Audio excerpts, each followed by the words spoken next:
Assalamualaikum warahmatullahi wabarakatuh.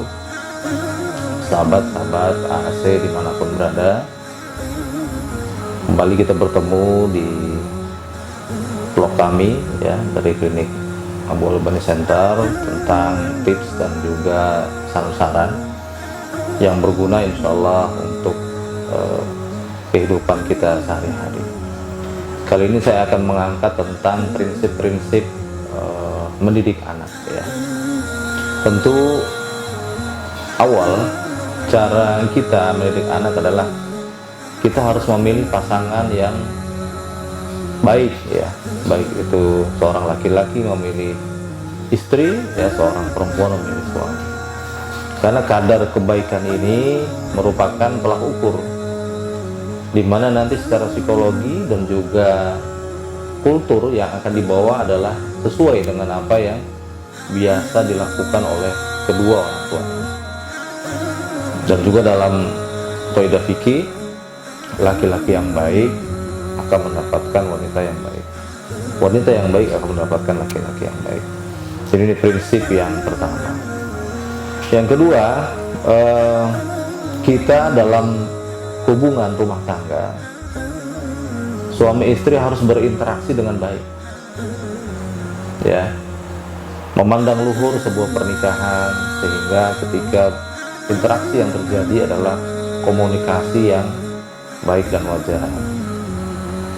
Ketika mempunyai masalah atau problem, didiskusikan, karena problem utama pada saat ini di rumah tangga adalah kurangnya komunikasi pada berbagai sisi.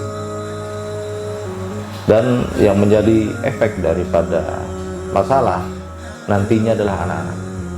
Anak-anak yang tidak terbiasa dengan komunikasi, yang terbiasa dengan cara-cara yang kurang baik ya, perlakuan kasar dan sebagainya, tentu akan sulit sekali mendapatkan kebaikan kepada dirinya. Karena input yang masuk dari kedua orang tuanya adalah sesuatu yang kurang baik. Dan tentu ini kita tidak bisa kemudian hanya mengandalkan guru dari anak-anak kita ataupun lingkungan di sekitar rumah kita untuk membentuk karakter, tapi yang utama adalah dari rumah kita sendiri.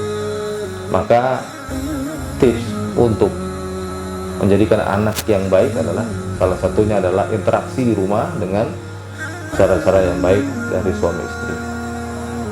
Kemudian yang ketiga, kita menerima anak kita ini sebagai amanah dari Allah.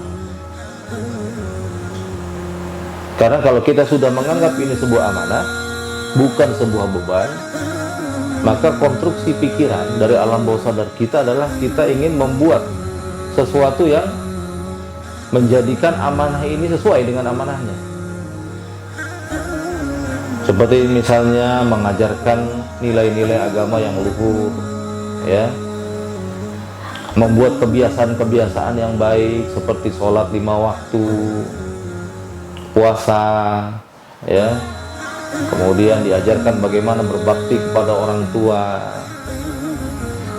menghormati lingkungan ya, berkata-kata yang baik dan bijaksana, tidak membuat orang lain merasa terganggu oleh kehadirannya. Itu sekelumit ya, tentang bagaimana kita kemudian menjadikan anak kita sebagai anak, dan kemudian kita memberikan dia sekolah yang baik ya. Lebih baik lagi ketika dia sekolah agama, ketika nilai-nilai agama yang luhur itu sudah terpatri ya di kepribadian dia semenjak dini. Yang selanjutnya adalah kita mendampingi proses tumbuh kembang ya anak kita dengan kasih sayang ya, karena kasih sayang ini penting sekali. Tidak semua permasalahan harus diselesaikan dengan diplomasi, dengan birokrasi, dengan komunikasi yang serba formal. Tapi kadang cukup dengan hanya pelukan, cukup hanya dengan pengertian, cukup dengan kita memberikan kasih sayang yang cukup ya, dukungan moral dan lain sebagainya. Dan ini menjadi basic. kekuatan dari mental anak kita, ya, kepribadian dia yang kemudian bisa terpapar daripada perilakunya, itu disebabkan oleh kondisi di mana dia cukup atau tidaknya kasih sayang di rumah. Dan ini menjadi peran penting bagi orang tua, tidak hanya memberikan bantuan, ya, tidak hanya mendukung anak kita dari segi materi dan juga pendidikan, tetapi kasih sayang itu sangat vital, ya. Dan ini akan menjadikan jiwa anak kita menjadi sehat dan kuat. Yang selanjutnya, kita memberikan asupan makan itu dari rezeki yang halal. Karena dalam kaidah agama kita, rezeki yang halal itu juga menjadi salah satu sebabnya tumbuhnya kesadaran dia kepada agama. Sebab di mana dia mudah menerima nasihat.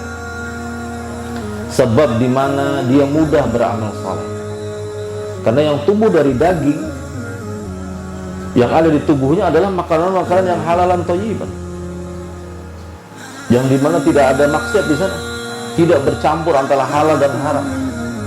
Yang apabila makanan dari sumber yang haram itu masuk ke jasad kita, untuk mengeluarkan efek negatif daripada makanan haram itu lama sekali. Dan sesuatu yang tumbuh dari sebuah keburukan tidak akan mungkin menjadi sebuah kebaikan.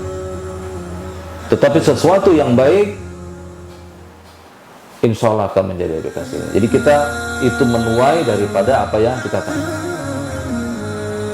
Yang selanjutnya adalah menumbuhkan potensi kebaikan anak. Di mana potensi-potensi yang ada dari anak ini kita perluas, kita perdalam, ya. Tidak harus kemudian anak ini menjadi seorang pengusaha semuanya, enggak. Tidak harus dia harus menjadi seorang ahli agama semua, enggak.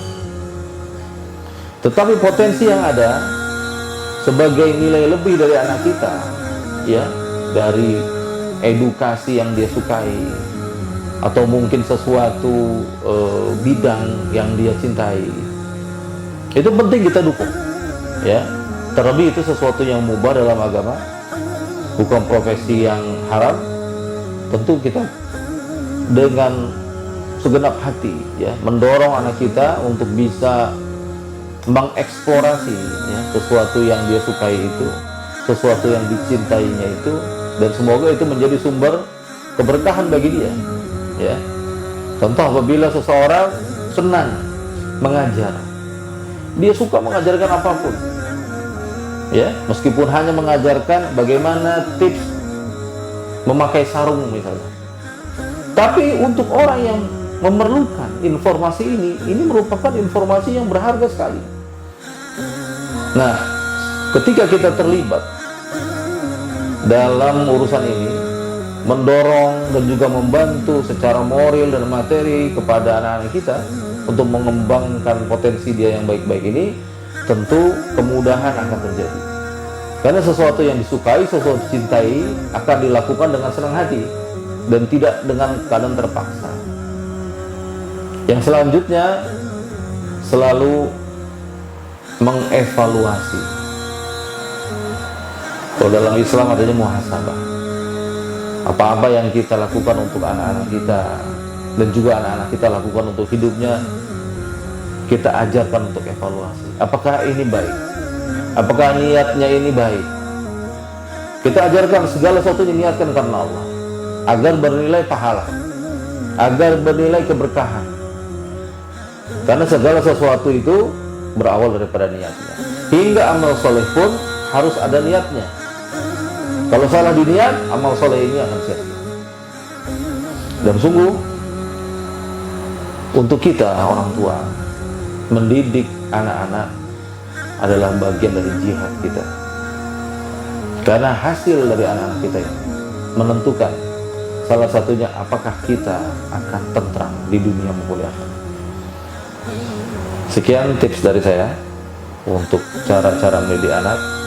Semoga kesempatan yang berbahagia ini dan juga info yang singkat ini berguna bagi kaum muslimin. Semoga Allah merahmati kita semua. Assalamualaikum warahmatullahi wabarakatuh.